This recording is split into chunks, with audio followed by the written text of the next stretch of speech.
Cheers. Cheers. Get a nice close-up on that one. Cheers to this slapdick fucking production. Yeah. We were allowed out of the dungeon just temporarily to do this episode, but rest assured there's snipers all around the perimeter that are making sure we don't leave the dungeon. Hey, this is our beach party. This is our beach party today. Yeah, this is so. Why is it like summer themed? Because the movie we watch is Cats and Dogs. I feel like I'm being held hostage. Yeah, Diddy's right there. Yeah. Behind the camera. This outstanding production and backdrop. Yeah, it doesn't get any better than this. No, I mean, outdoors you can't complain. You know, no matter where it is, as long as you're outdoors, enjoying some good movies and good brews with the boys. Feet in the water. So the movie that we're talking about today is Cats and Dogs. Cats and Dogs. This the $5 Tuesday podcast. So I've never seen this, or I know about this movie, and it was like one of those memories that like when you mentioned it, I was like, wait, I do know that movie, but I would never think of that ever in my normal life. Which is how I felt about Inspector Gadget when you had brought that up to us.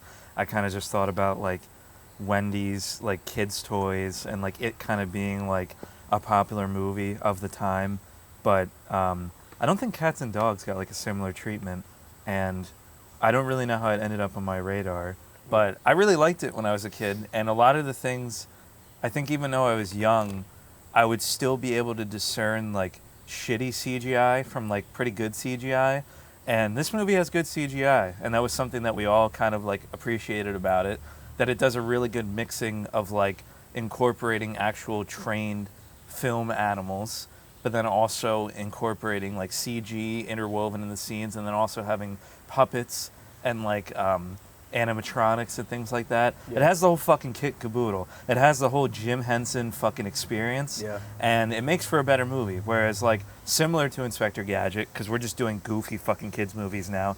Similar to Inspector Gadget, like we were saying, like if you made an Inspector Gadget now, they wouldn't take the time to hire like practical effects people and like set builders and stuff like that.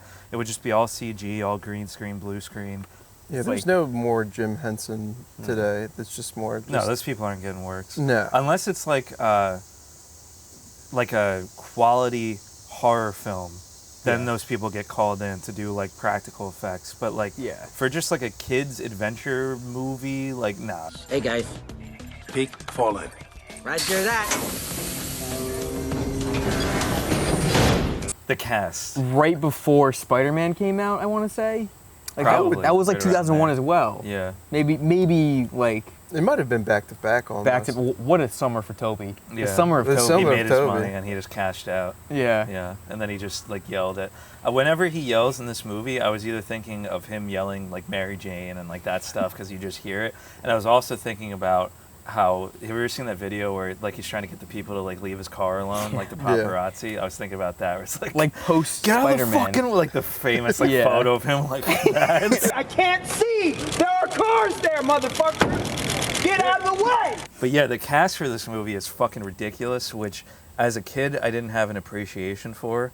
I don't even think I knew that like Lou, the main dog protagonist character in this film, was Tobey Maguire. I definitely wouldn't have known like Alec Baldwin or Susan Sarandon or fucking Charlton Heston. Yeah, Charlton Heston. I wouldn't have gotten that one. And yeah, but I think compared to like modern movies, like you mentioned like The Lion King or whatever, what's interesting is like I don't know if the selling point for this movie would have necessarily been like see an all-star cast in like a kids movie. It would have been more so just like it's a kids movie, whereas with like The Lion King, like the whole selling point for that is like the fucking cast that they ensemble for all the live action Disney stuff. You promised me a professional. And what do I get? A puppy. I mean, he's still got his you-know-what. There's an agent dog that gets abducted accidentally that belongs to a family, Jeff Goldblum's family. And so there's this underground syndicate of like cats fighting dogs, and they all talk and they're intelligent. Then they send a replacement, which is supposed to be like a trained dog that's part of like the dog and cat like syndicate of like underground operations. Yes. But then they fumble the bag because it's supposed to be a dog that's adopted from like a puppy mill. But then all those dogs all the beagles that are supposed to be adopted, they are just in the puppy mill. They have no idea about any of this, but they could talk. So I guess that implies all dogs could talk, Yes. ultimately. Yeah, all cats can talk too. Right, but they're not part of the syndicate. No. They're not agents. They're not aware of No. that. So, I mean, it's a kid's movie, so we shouldn't go into it, but I will. It's just like, why aren't the other dogs or cats talking to their owners? Why do they have an agenda? Like, to why keep is it everyone secret? in on it? Like, it's a Yeah, big. because if you're not part of like the dog CIA, why would you keep it a secret? They go Why would you into care? it though with the Egyptian pharaoh stuff, Yeah. where it's like a big conspiracy thing. So it's just like a code of ethics. yeah, Among, like, it was dogs. like we're right hand men now, and we just want to be here, and yeah. So anyway, so they need to have one of the dogs get picked up to be delivered to the Goldblum household because that's where one of their agents is working.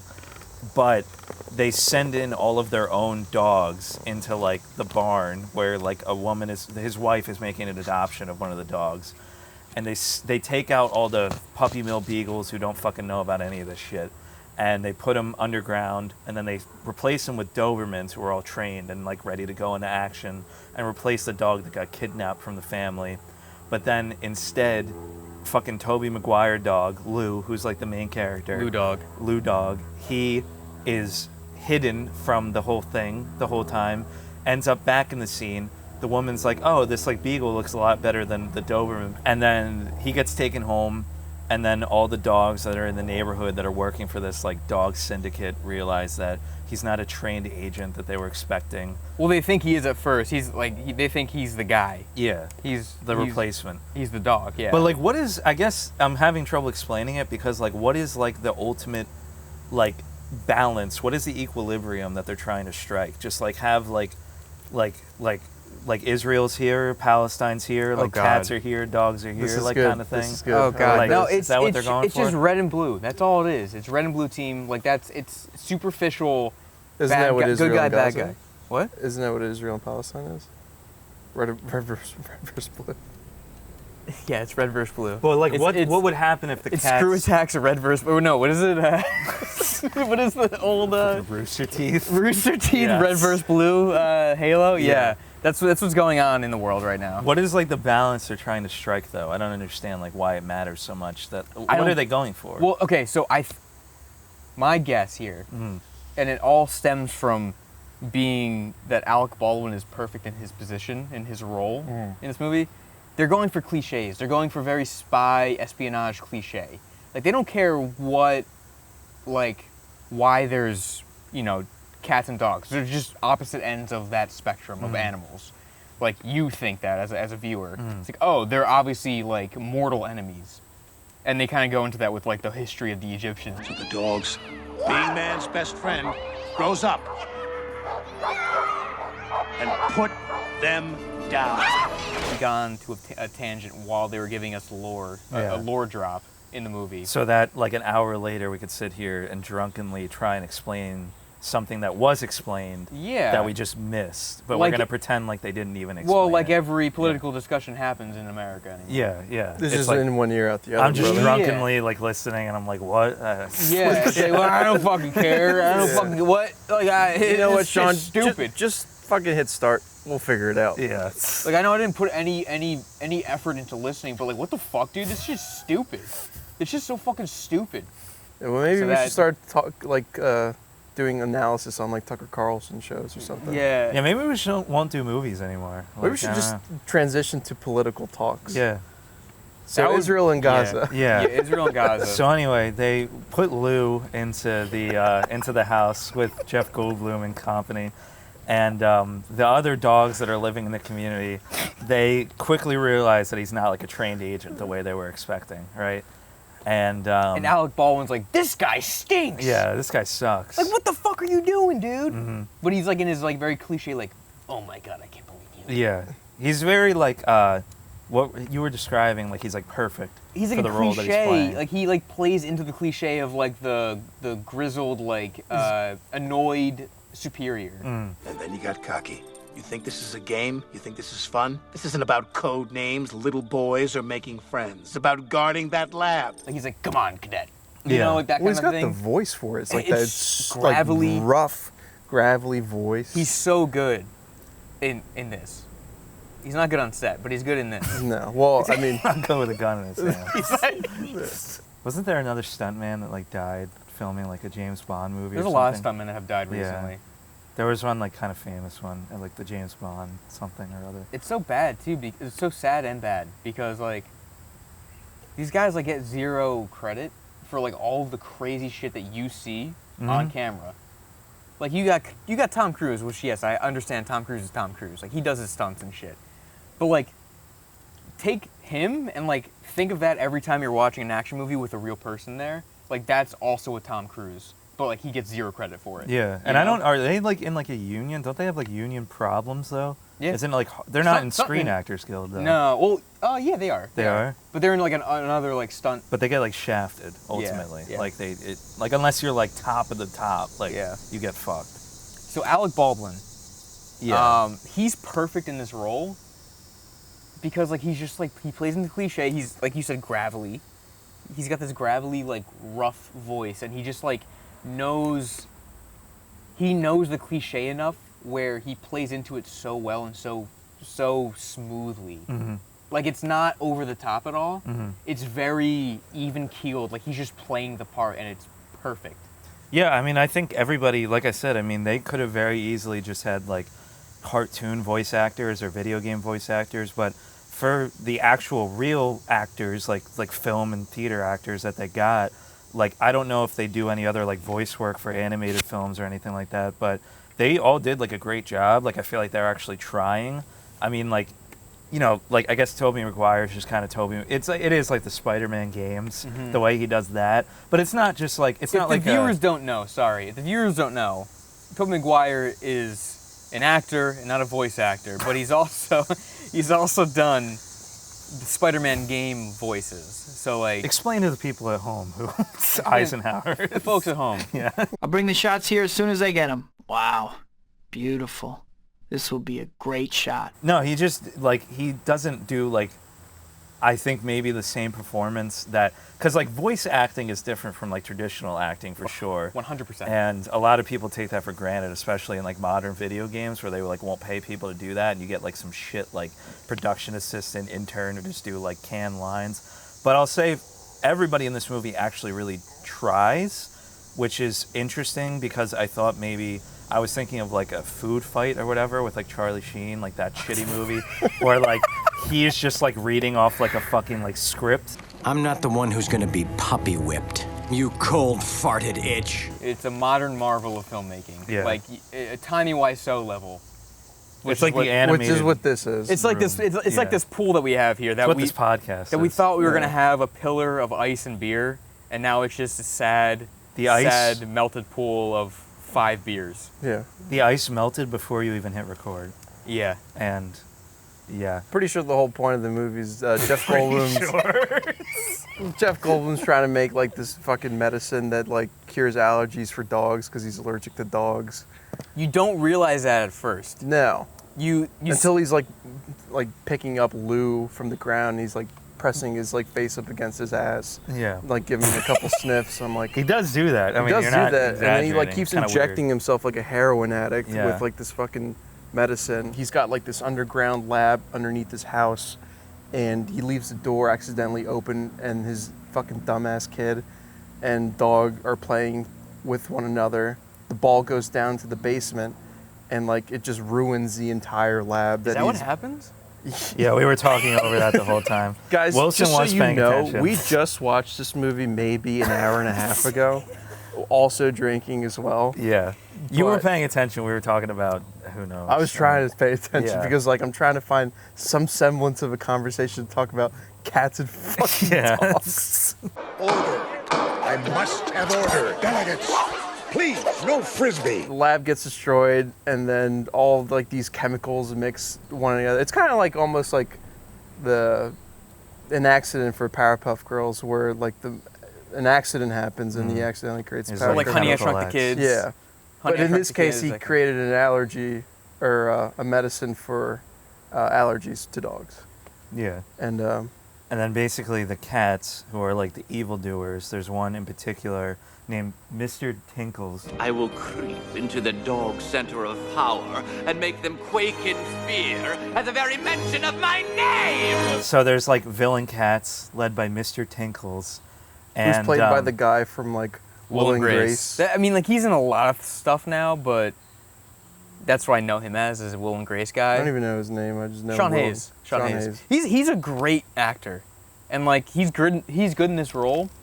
Yeah, he's really good. Yeah. But like his right hand man is voiced by John Lovitz, and like we should kind of flip that. Yeah, he was John severely Lovitz, underutilized in this movie. especially in the end when they do a whole parallel and parody of the Germans.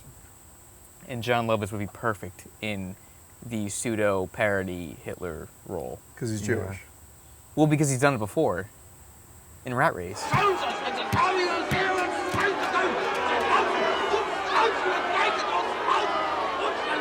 So he develops the fucking dog allergy thing, and then the cats, led by Mr. Tinkles, are like, well, we're gonna get it, do a little reverse osmosis. We're gonna turn this shit into a all allergy drug, and we're gonna spray it on a bunch of mice, and they're gonna infiltrate everybody's home. Everybody will be allergic to dogs. They won't want dogs anymore, and then cats will rule again. He's basically making an antihistamine, Mm-hmm.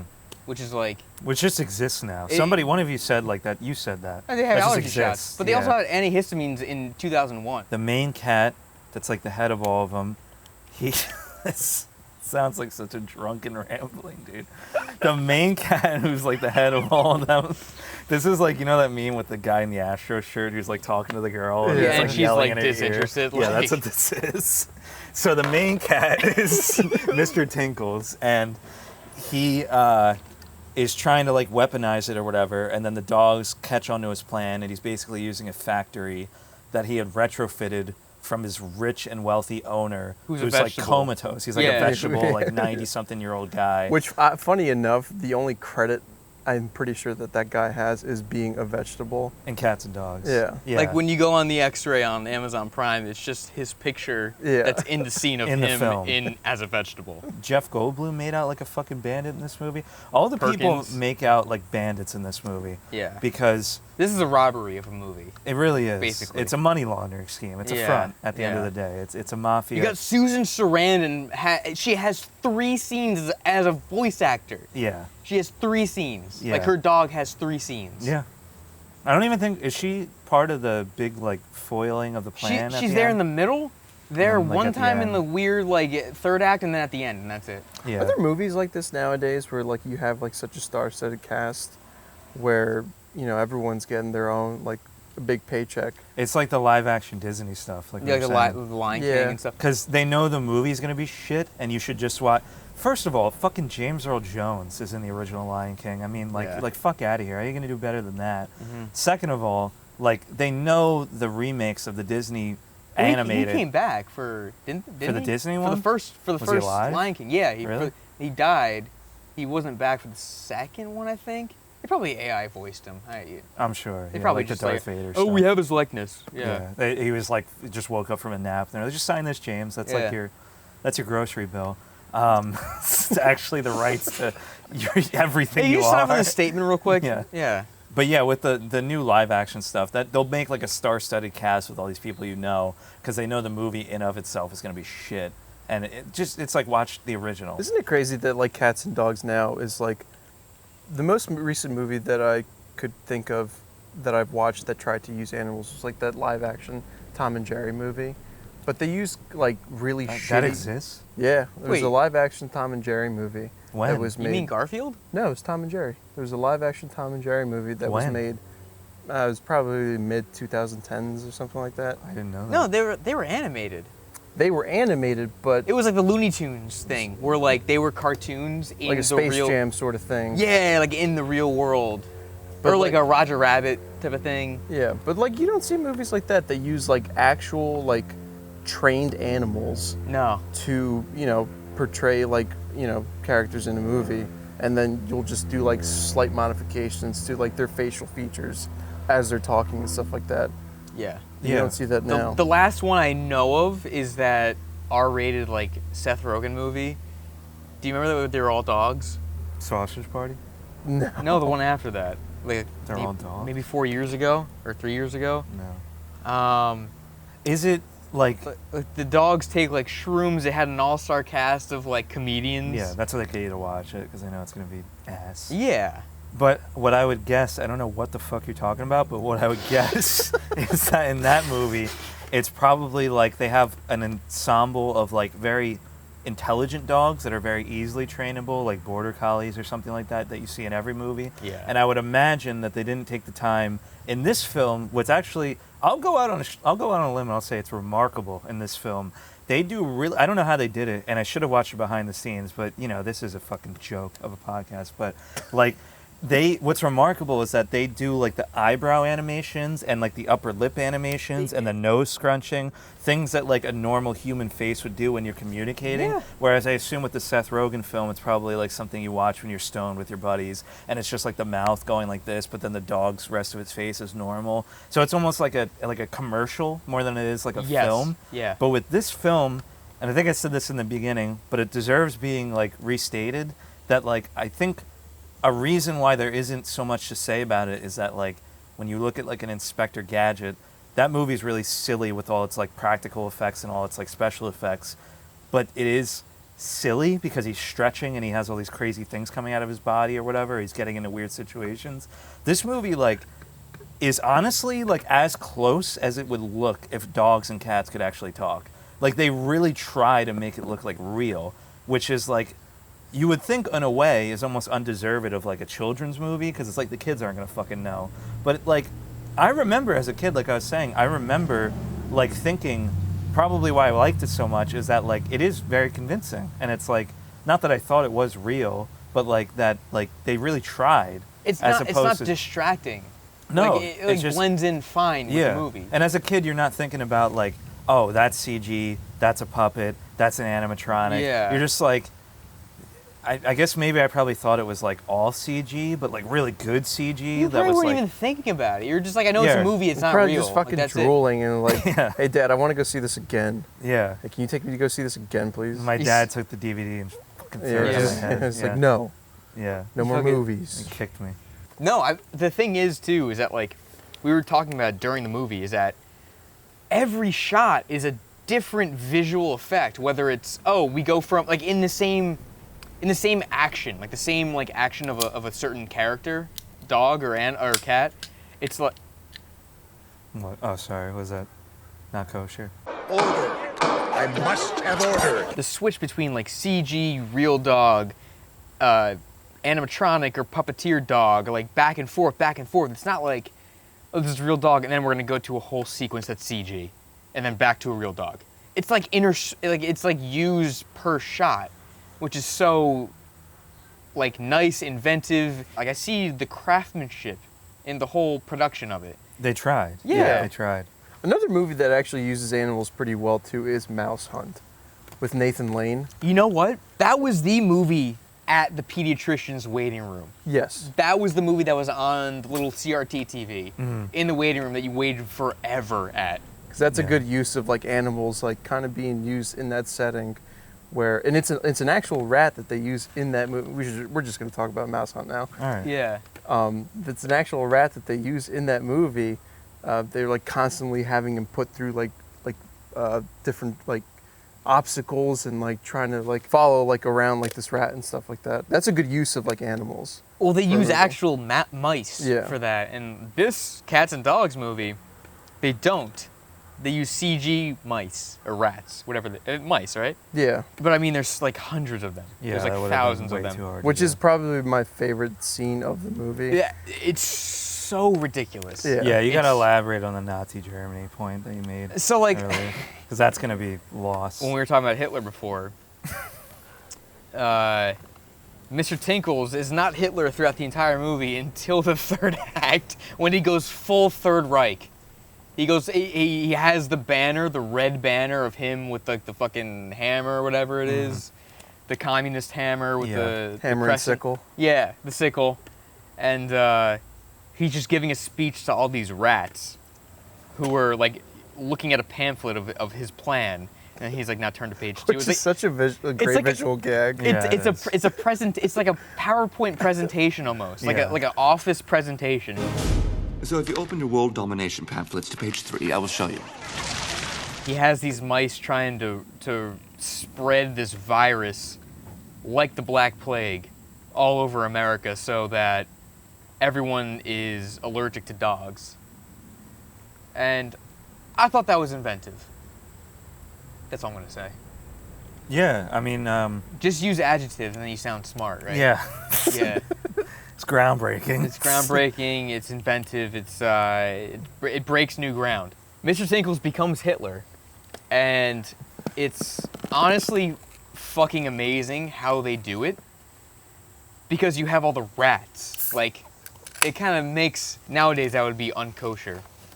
That would be like, oh my god. I was surprised to see that. You're saying that Germans are rats? Sure. That last act, like, it jumps the shark in the perfect way. Like, you think, like, it's an espionage parody the entire time, right? And then it turns into, like, oh my god, he's such a villain. Mr. Tinkles is so villainous, he's basically Hitler. And he's and like, you don't understand what the plan really is until the third act when he explains it to Jeff Goldblum tied up and Elizabeth Perkins and that kid. That kid was a fucking asshole like the entire movie. Why don't you name him? Okay, how about Loser?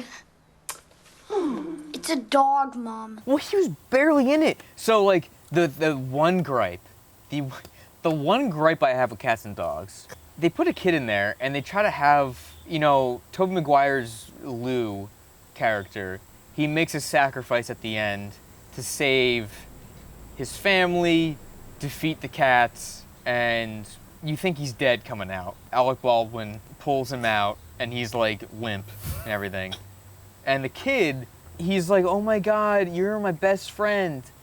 Throughout the movie, he's maybe had 2 scenes with this fucking dog. Mind you, he named the dog Lou after Loser. I knew they put that in the script as like the emotional core of like how you like resonate with it, but like you don't resonate with it, first of all. Second of all, you don't need to resonate with it. Like, just get rid of it. Like, he's like, oh my god, you're dead. Like, I loved you. You're my best friend. All this shit. And it's like there was no character development in that regard. Like, just get rid of that. Have the dogs who knew him the entire movie and got to know him the entire movie. Just have them like circle around him and kind of like maybe like actually organically nudge him like a dog would. That would pull at the heartstrings. Yeah. Like, oh my god, like that's like a real dog action. Like they like nudge you and stuff and like you're like, come on, like you're funny, alive. Something that I'm just realizing, like in denial, is that all the dogs in the movie, that the physical dogs that they use in the movie are all female. You don't see Dong one time. That was probably on purpose because it's a PG. It's distracting. Well, yeah, they get a red rocket in the middle of a shot of a take, and they're using film. Like, that's valuable stuff. Like, but it is funny that they're all just female dogs. I didn't like, notice that, but you're right. You got Alec Baldwin playing a female. I mean, probably. I don't know. I can't. I didn't look at every dog's under package. I'm just saying, it's like usually. I wasn't cock inspecting. Order. I must have order. It deserves better recognition than I think what it gets. I think most people, and deservedly, well, I don't know, I almost want to say deservedly so, most people have never heard of this and don't know what it is.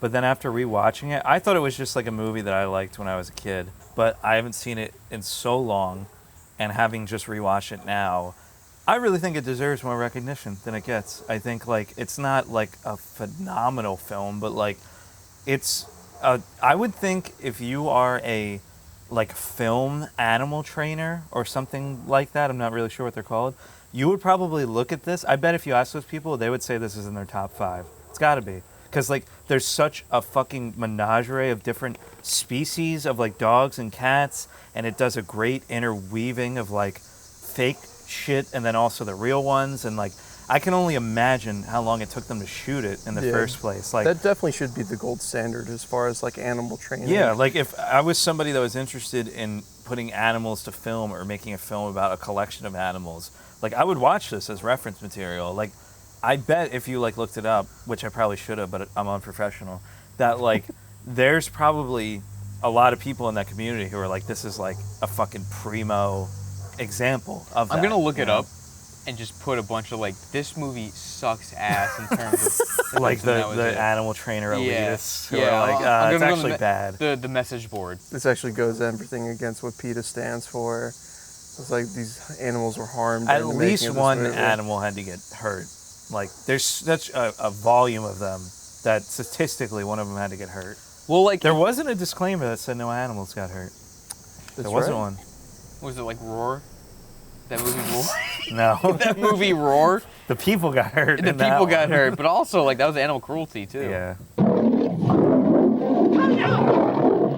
I don't know if this was a good episode, but I just like hanging out with That's what you you guys. like to hear at the end of the podcast. I don't know if this was a good episode or not. You tell us in the comments. It'll be saved in the edit. We have no. It's not gonna be saved in the edit. No, we're putting this out. Unsalvageable. Oh. We're putting this out. We're putting it Raw out. file. But yeah, this podcast is, we're doing our best. It's the best that our keepers could do. It's you the know? best that Diddy could do. They let us outside for Yeah. a day, so. We have lore now, apparently. I guess. Yeah, the Diddy lore. Like Yeah. you need to watch the other We're episode prisoners. and Sean Combs lore. the Sean Combs lore to understand what's happening here. And also, I don't know if someone was on like a VPN or if it's like legit, but Sean sent us the numbers. the numbers and the locations, and whoever the fuck is in like what Belgium and like Belgium, Australia, and I in the Spain region. like sound off. Like what? How the fuck did you find us? What do you think? Like, why are you listening Anybody to us? who's watching this, like what? Like I think why? it Why are you ha- watching? I think this calls for a world tour. Yeah, we might take it on the road. Yeah, I don't know. yeah. Live podcast on Those the road. people For have one person. those people had to have accidentally downloaded the episodes. They were looking for like a different. Yeah, movie or like a whatever. Yeah. like a song that starts with like 5 or something like that. We're gonna watch Mouse Hunt next. It'll be in 6 months. Like we do these like the in-person ones we do like every other quarter. This is our quarterly. Every other investor quarter. Yeah. So We you show might get one then. we show the board our earnings. Yeah. And they go, okay, one more. We'll do one more. Yeah. Every we'll time do it's one one more. more. Yeah. The It's like earnings being our significant others. Like, hey, Like, stop it. their time and patience Yeah. and Yeah. respect for us. Like you're spending $400 on what? The podcast? yeah. You're like, what? Who watches it? Oh, do you make ad revenue? Oh no. No. No one watches it. You don't make any So ad this is money? just for your hobbies. So it's just for you. Is this one of your hobbies? So yeah. you can't go on a nice vacation with me, but you can spend that much money on buying shit. Yeah, for, On a bitch, because pool. this makes me happy. Last time I had Coors, I threw up.